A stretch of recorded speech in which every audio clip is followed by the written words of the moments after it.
చేసుకోబోతున్న మహాశివరాత్రి శుభాకాంక్షలు. So 23 years జర్నీలో ఒక 60 సినిమాలు కంప్లీట్ చేసిన మా ఎస్విసి సంస్థకి ఇప్పుడు దిల్ రాజు డ్రీమ్స్ అనేది ఇంకొక యాడ్. 60 సినిమాల్లో సరే మీ అందరికీ తెలిసిన హిస్టరీ ఒక మాటలో కంప్లీట్ చేస్తాను. ఒక 10 సినిమాలు స్టార్స్తో తీస్తే అందులో 2 సినిమాలు ఆడలేదు. స్టార్స్తో 8 సినిమాలు సక్సెస్. అలాగే mid range and small films more than 70% success.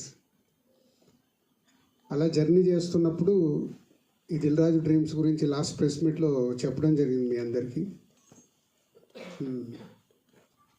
So Vikrant లాంటి వాళ్ళు చాలామంది ఇలా న్యూ కమ్మర్స్ చాలామంది సినిమా ఫీల్డ్లోకి రావాలని ఇంట్రెస్ట్ ఉంటుంది, ప్రయత్నాలు చేస్తారు, చేతులు కాల్చుకొని డబ్బులు పోగొట్టుకుంటారు. అది నాకు జస్ట్ నేను బిగినింగ్ సినిమా ఇండస్ట్రీలోకి వచ్చినప్పుడు నా పరిస్థితి కూడా తెలిసి తెలియక 90sలోనే డిస్ట్రిబ్యూషన్ చేసినప్పుడు ఒక 90 లక్షలు పోగొట్టాను.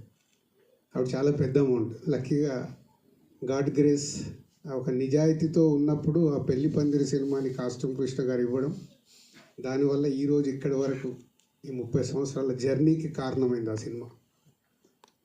సో ఇలాంటి కొత్త వాళ్ళందరికీ ఒక ప్లాట్ఫామ్ ఉంటే డెఫినెట్గా న్యూ టాలెంట్ని ఇంకా ఎంకరేజ్ చేయొచ్చు అన్న ఉద్దేశంతోనే ఈ దిల్ రాజు డ్రీమ్స్ని తీసుకురావడం జరిగింది.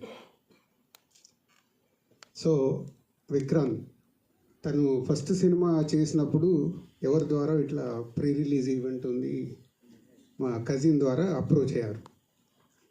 సో న్యాచురల్గా అన్ని సినిమాలకు వెళ్ళినట్లు ప్రెస్ మీట్కి వెళ్ళేటప్పుడు నేనేంటి మీరు కూడా అలాగే ఫీల్ అవుతారుగా, ఏ సినిమాకి వెళ్తున్నప్పుడు ఈ సినిమాకి వెళ్ళాలా, బట్ అప్లికేషన్ వెళ్ళాలి. వెళ్ళిన తర్వాత విక్రాంత్ని కలిస్తే ఒక ప్రొడ్యూసర్గా ఎంత అయింది బడ్జెట్ అంటే ఒక 20 crores పెట్టాను సార్ అన్న షర్ట్. సో వెళ్ళాము, ఏదో 4 మాటలు మాట్లాడేసి వచ్చాను.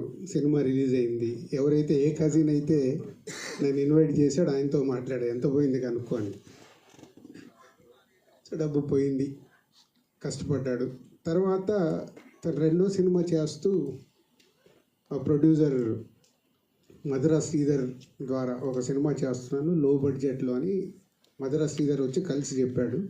ఓకే, ఆ సినిమా జర్నీ చేశారు. ఆ సినిమా రిలీజ్ టైంలో సో ఎంత బడ్జెట్లో తీశారు, ఎంత మార్కెటింగ్ చేశారు, సినిమా రిలీజ్ చేశారు. లక్కీగా మధుర శ్రీధర్కి కొంచెం ప్రాఫిట్ వచ్చింది.